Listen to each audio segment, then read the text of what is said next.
Olá, sejam bem-vindos para mais uma videoaula. Eu sou a enfermeira Silvânia Pimenta e também professora nas disciplinas do curso de formação profissional em enfermagem. E se você é estudante ou profissional da área, venha comigo para mais um aprendizado. O tema de hoje é transporte do paciente.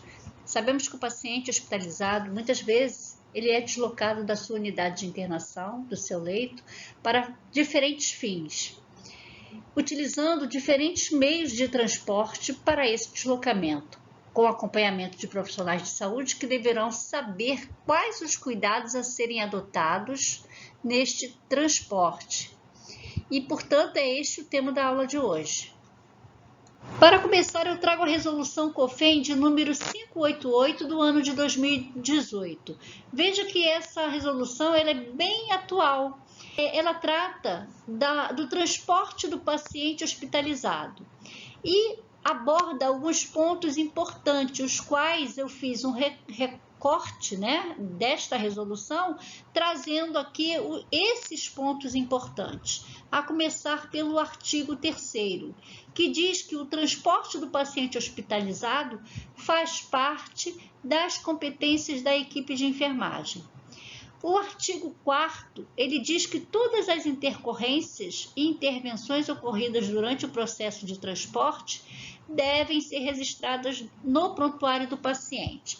Bem, claro que nós somos os profissionais competentes para fazermos o transporte do paciente.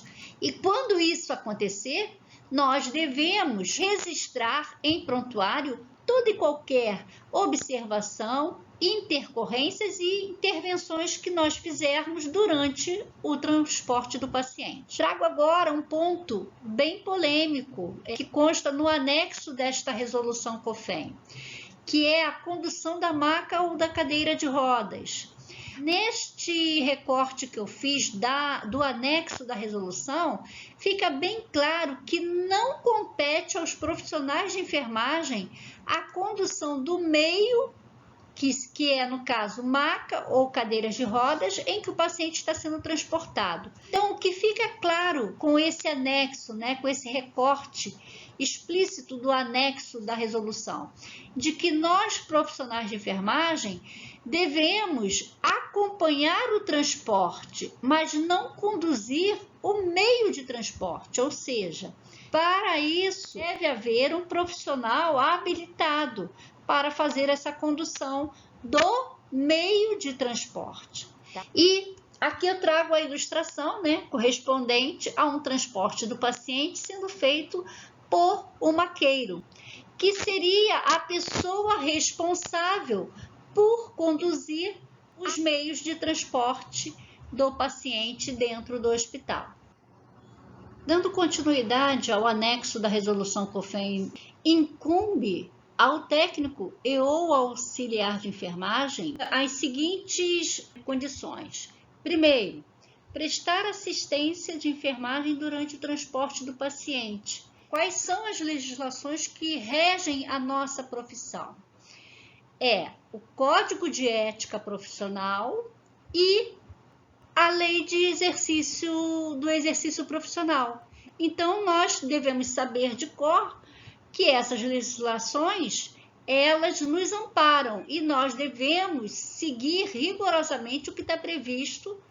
Além disso, o profissional técnico ou profissional auxiliar de enfermagem devem estar atento ao processo de assistência elaborado pelo enfermeiro. Então, quais os cuidados que o enfermeiro planejou para esse paciente?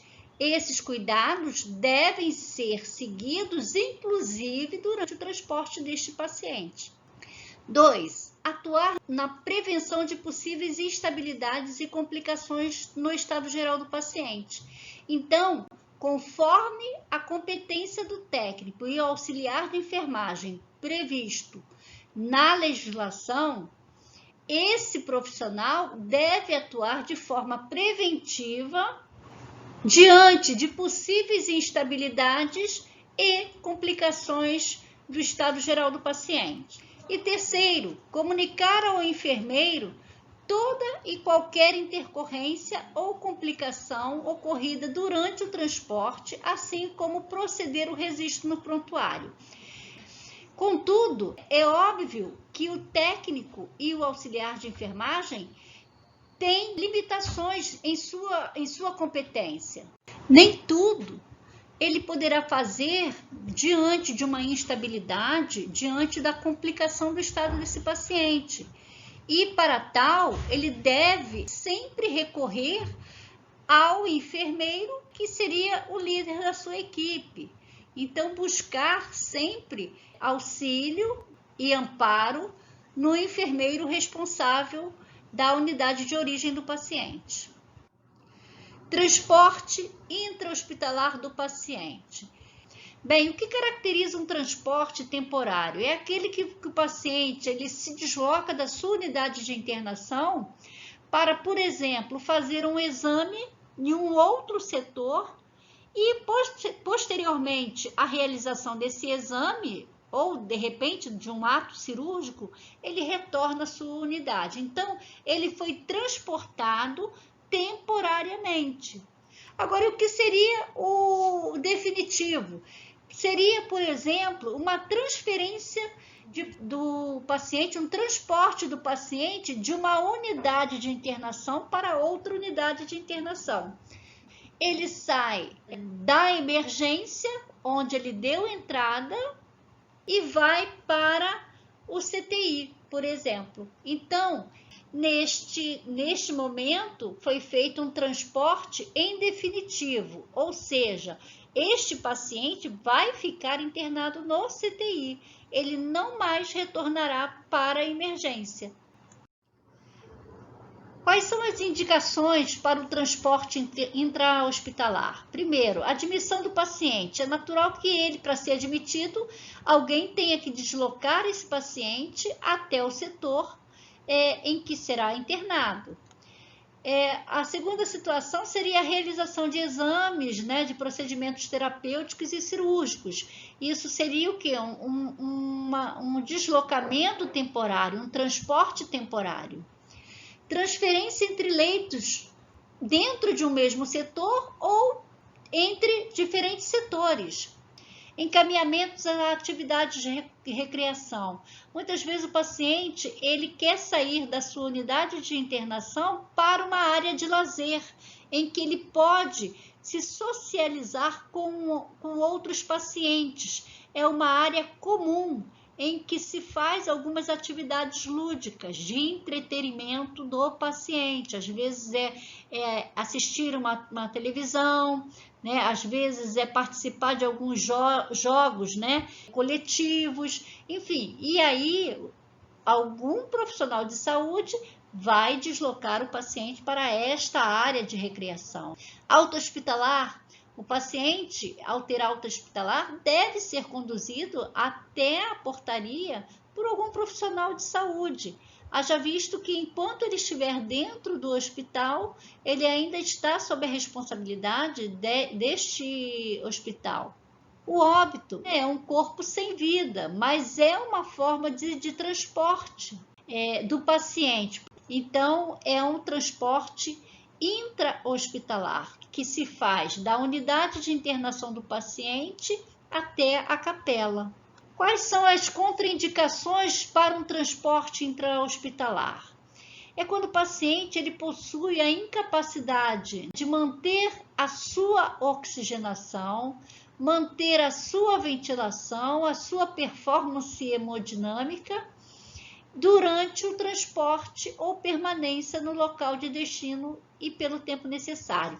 Então, não se transporta paciente que esteja com algum comprometimento a nível de sua oxigenação, de sua respiração ou mesmo de seus sinais vitais. Mas sinais vitais pulso, respiração, temperatura e pressão. Então, esses sinais vitais devem ser aferidos antes de se transportar o paciente, pois se alguma alteração houver, talvez isso seja um fator de contraindicação para que esse paciente seja transportado. Essas condições citadas aqui, oxigenação, ventilação, performance hemodinâmica, são fatores que, quando alterados, podem colocar a vida do paciente em risco, a saúde do paciente em risco. Por isso, não devemos transportar um paciente nestas condições. Cuidados gerais no transporte do paciente.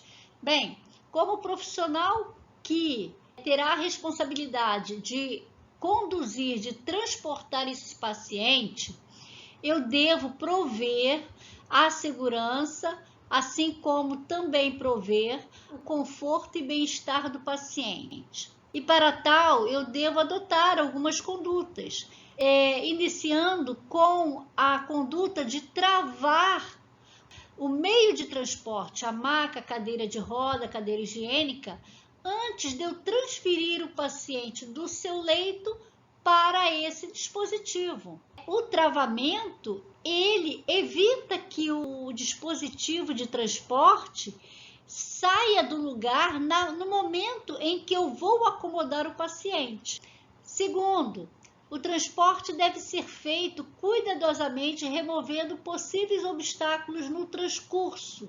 O deslocamento do paciente com o dispositivo de transporte, eu devo remover antecipadamente todo e qualquer obstáculo que possa vir a causar um acidente, que possa impedir o deslocamento do paciente, tudo de forma preventiva. Então, eu vou agir antes que o problema aconteça. Terceiro, deve-se empregar agilidade, porém sempre observar a segurança do paciente. Eu devo fazer o transporte com a agilidade necessária, de forma que o paciente esteja seguro. Eu não posso simplesmente sair correndo com a cadeira de roda ou mesmo correndo com a maca, colocando o paciente em risco. A agilidade não quer dizer correr. Quarto, observar continuamente o estado do paciente durante o transporte. Isso é de fundamental importância.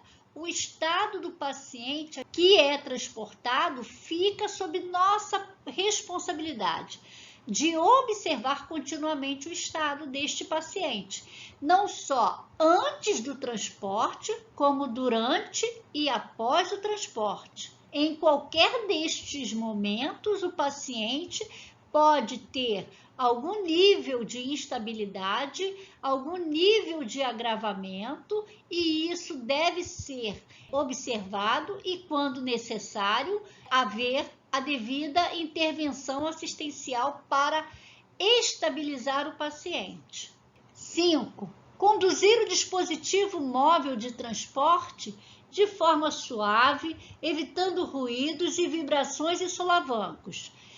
Porque ruídos e vibrações e solavancos dentro de um hospital é sempre uma fonte de desconforto para os demais que estão no ambiente. Então, o ruído deve ser evitado sempre. 6. Pacientes com suspeitas de fratura ou com fratura confirmada devem ser conduzido e apoiado por uma segunda pessoa, que neste caso deve apoiar o segmento fraturado. Muitas vezes o membro, mesmo que o imobilizado, possa sentir essa movimentação e isso vai refletir em dor para o paciente. Se o nosso objetivo é conduzir o paciente da melhor forma possível, de forma confortável, minimizando os riscos, é natural que nenhuma condição dessa, diante de uma suspeita de fratura ou mesmo de uma fratura confirmada, eu deva fazer esse transporte com o apoio de uma segunda pessoa. 7.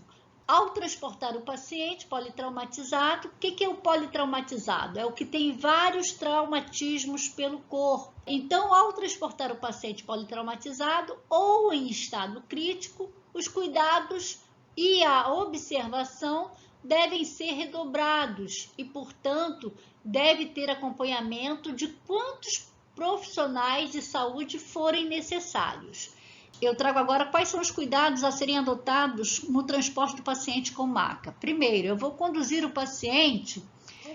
a maca com o paciente olhando para frente, como ilustrado aqui, né? O condutor está aqui, a posição do condutor vai ser sempre atrás da cabeça do paciente e ele vai empurrar essa maca nesta direção, né? Para frente. E o paciente vai estar olhando para frente.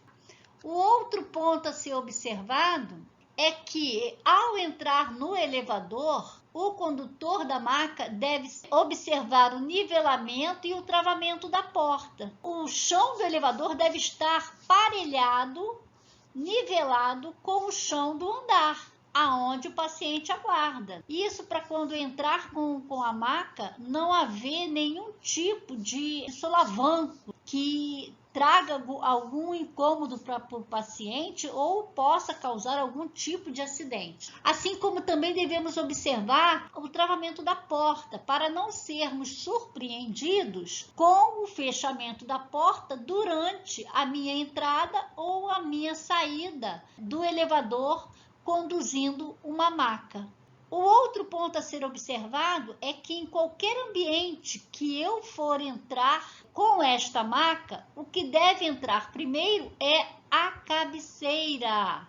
Pois neste caso aqui, como a direção que o maqueiro está conduzindo dessa maca é para cá, digamos que aqui tenha uma porta para entrar, a porta encontra-se aqui, o ambiente é este aqui, tem que entrar primeiramente a cabeceira. Então, o maqueiro, o condutor desta maca, deverá fazer uma manobra de forma a virar esta maca para que a cabeceira entre primeiro.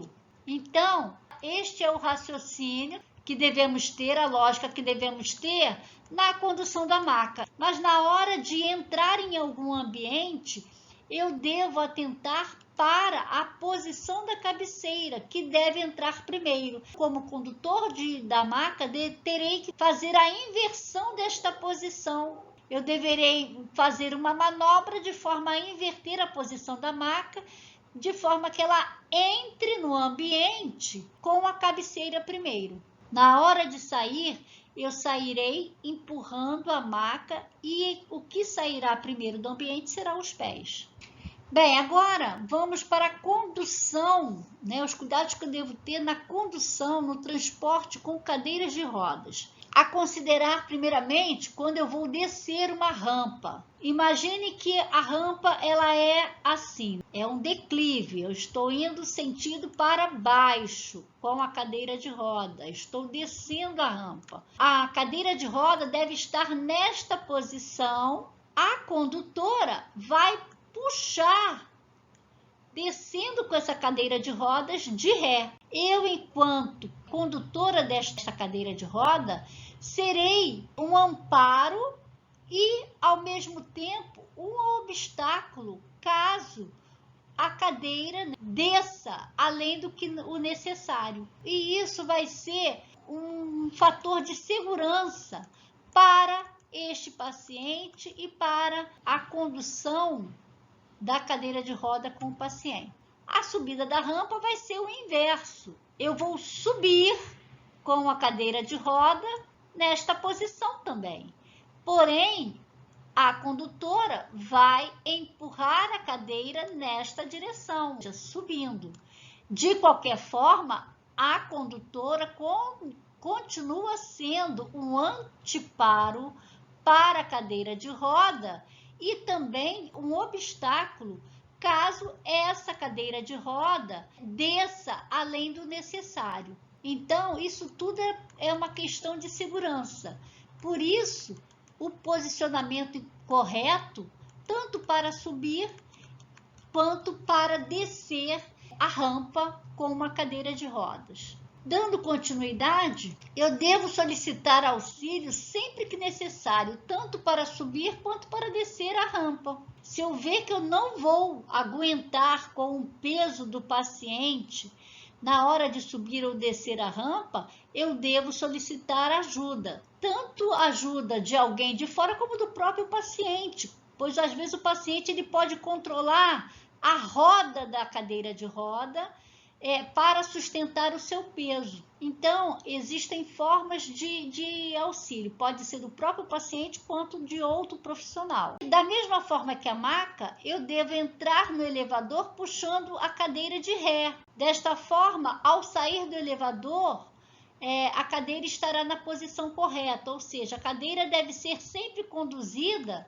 com o paciente de frente. Então, esse é o entendimento. Na hora de entrar no elevador, eu entro de ré, pois eu vou sair de forma frontal. 10º, cuidados com portas e paredes. Eu tenho que sempre, quando for transpor uma porta com uma cadeira de rodas, eu devo ver a largura dessa porta.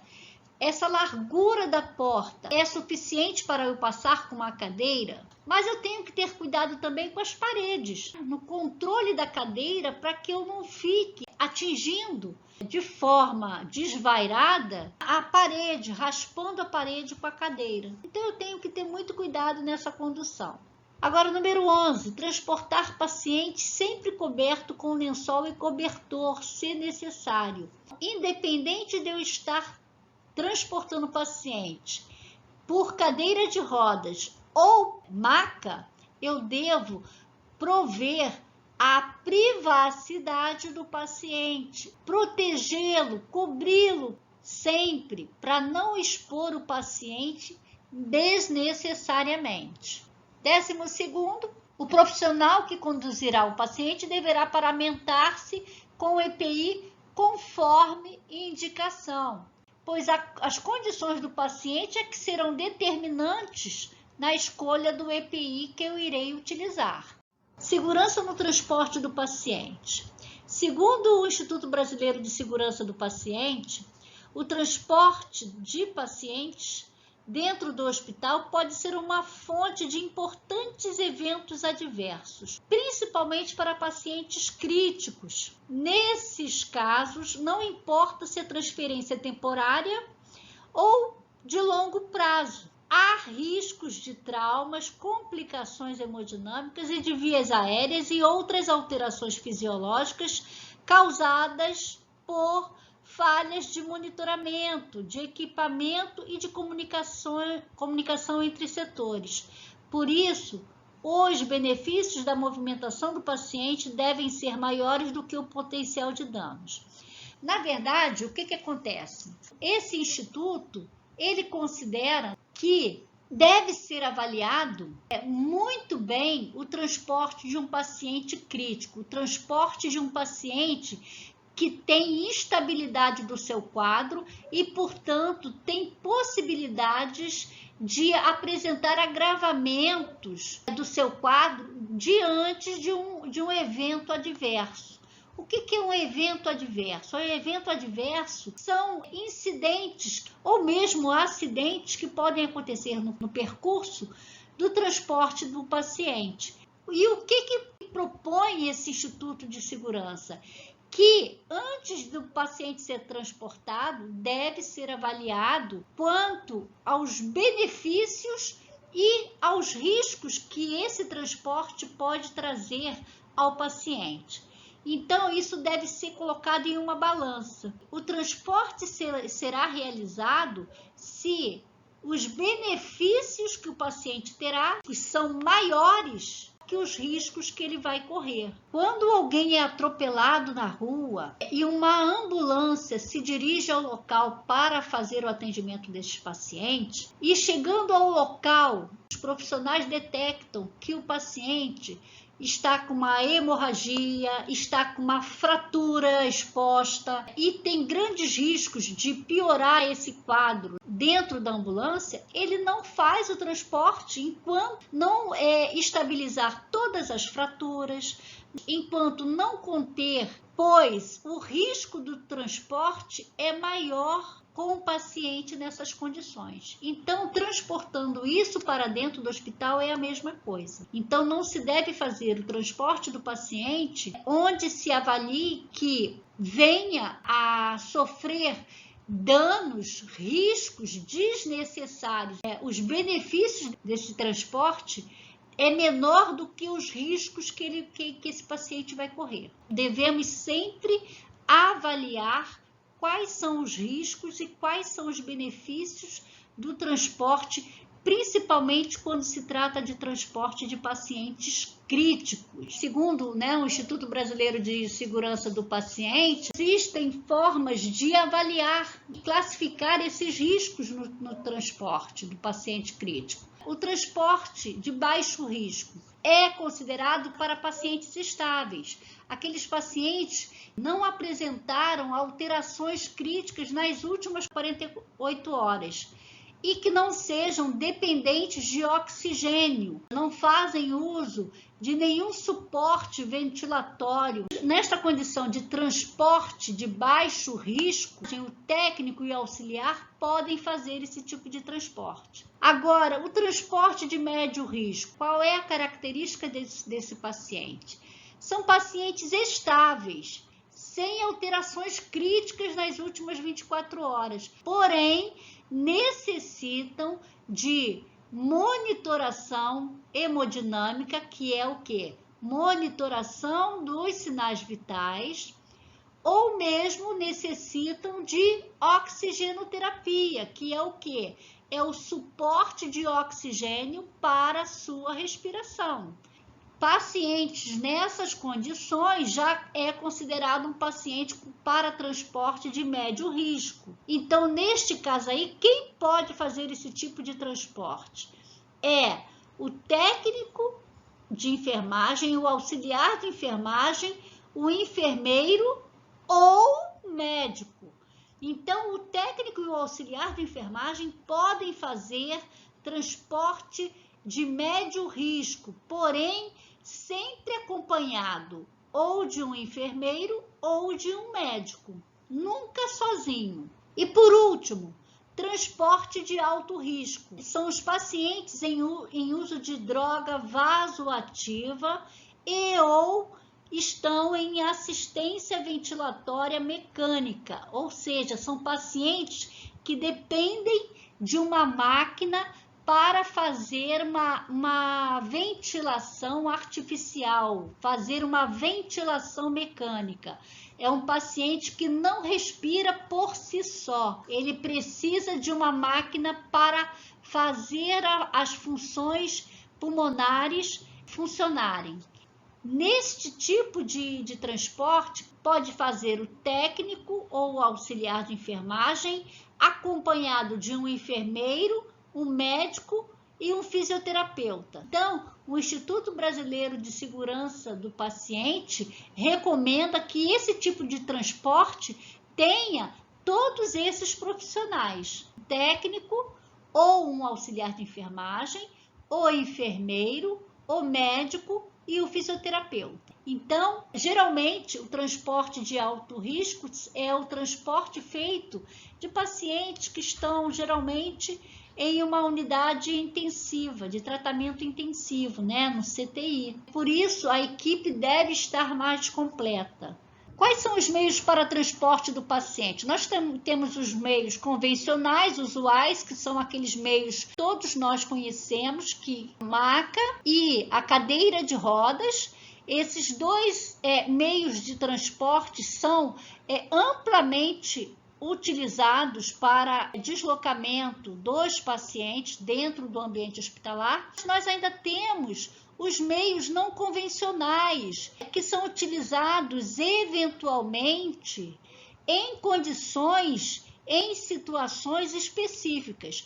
Por exemplo, o leito do paciente. Muitas vezes, um paciente em estado crítico, onde a mobilidade dele, a situação de instabilidade requer o mínimo de movimentação dele. Neste caso, o paciente ele não pode ser retirado do leito para uma maca. Para que isso não aconteça, muitas vezes ele é transportado no próprio leito. E a cadeira higiênica, pois ela é um meio de transporte indicado só para fins de levar o paciente ao banheiro, ao vaso sanitário ou mesmo ao chuveiro para um banho de aspersão. Esse meio de transporte ele é muito específico. Ele é utilizado somente para retirar o paciente do leito e levá-lo ao banheiro. Mas, de qualquer forma, é um meio de transporte que promove o deslocamento do paciente. Então, ele não pode ser esquecido como meio de transporte. Esse foi o conteúdo de hoje. Espero que vocês tenham gostado e aguardo vocês numa próxima aula. Fiquem com Deus e até mais.